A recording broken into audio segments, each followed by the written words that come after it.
Donc, tous les gens qui disent interdire le port de signes religieux à des fonctionnaires ou des travailleurs de l'État en général, si ça porte atteinte à la liberté de religion, ils n'ont pas de jugement sur lequel se baser. C'est purement une création de leur esprit. Alexandre Lavoie pour Rebelle News, je suis avec M. Guillaume Rousseau, co-auteur de la loi sur la laïcité au Québec, ainsi que co-rédacteur du rapport Pelchat-Rousseau. Aujourd'hui, vous êtes ici à Ottawa. Vous avez écouté le panel justement sur la laïcité. Qu'est-ce que vous avez pensé? Parce qu'on sait qu'au Canada, il y a différentes opinions sur justement la laïcité.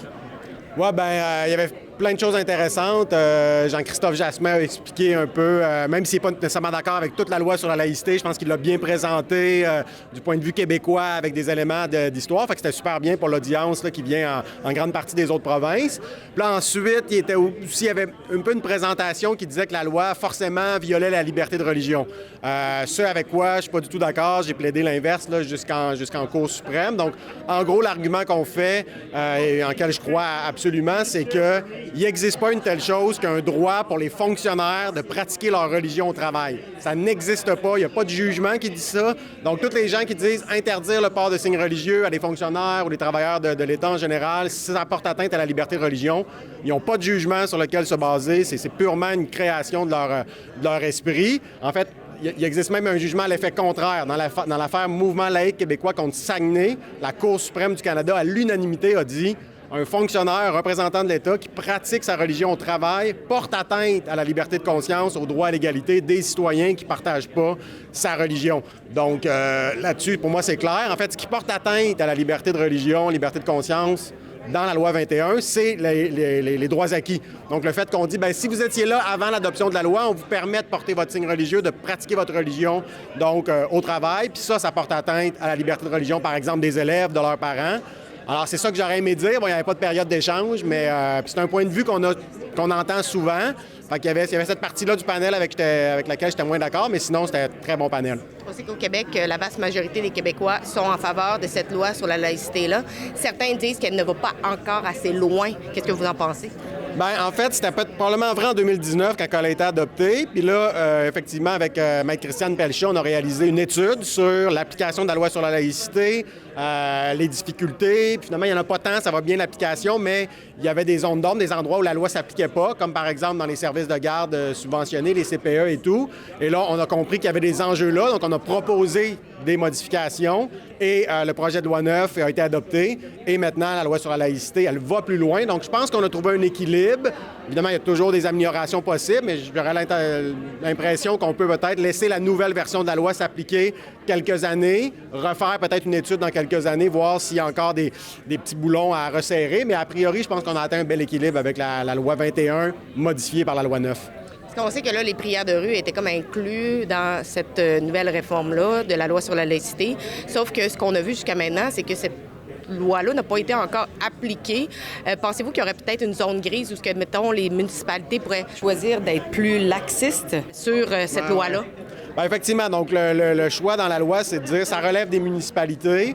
Donc, on fait en sorte que les prières de rue, ça soit possible, mais il faut demander une permission à la municipalité. Et là, il y a un certain nombre de critères. Puis là, effectivement, donc le risque, c'est que les municipalités soient extrêmement généreuses dans leur octroi de permis, puis que ça pose toutes sortes de problèmes au niveau de l'ordre public, la sécurité, et tout. Mais auquel cas, ce serait possible pour un citoyen de contester. Donc, si une ville donne un permis pour une prière de rue, alors que la prière de rue ne respecte pas les critères de la loi, à ce moment-là, c'est possible pour quelqu'un de saisir le tribunal pour contester la validité de la permission qui a été octroyée au groupe là, qui souhaitait faire la manifestation religieuse. Et là, un tribunal pourrait rendre un jugement contre une municipalité là, qui aurait octroyé illégalement un permis. Fait que c'est peut-être ça qu'il faut surveiller. Une loi, c'est là pour être respectée. Puis quand les gens ne la respectent pas, ça faut entreprendre un recours bien souvent. Est-ce qu'il y aurait aussi une problématique, admettons que quelqu'un dit que la prière de rue n'était pas quelque chose de religieux, mais de politique, et de changer un peu la signification de cette prière-là? Est-ce que c'est toujours applicable avec la loi sur la laïcité? C'est ça. Donc là, à ce moment-là, à partir du moment où il y a un élément religieux, même si par ailleurs il peut y avoir un élément politique, la règle de la loi s'appliquerait, puis là, ça prendrait un permis. Fait que je pense pas que ça changerait la donne. Est-ce que ça permettrait à quelqu'un de plaider la liberté d'expression en plus de la liberté de religion? je pense pas que ça changerait grand-chose, honnêtement. Donc, l'aspect politique, juridiquement, ça n'a pas beaucoup d'importance, je pense. Qu'est-ce que vous pensez de ça, de l'ingérence du fédéral à essayer de renverser ce qui se passe au Québec, ce qu'on a décidé, ce que les Québécois veulent en Cour suprême?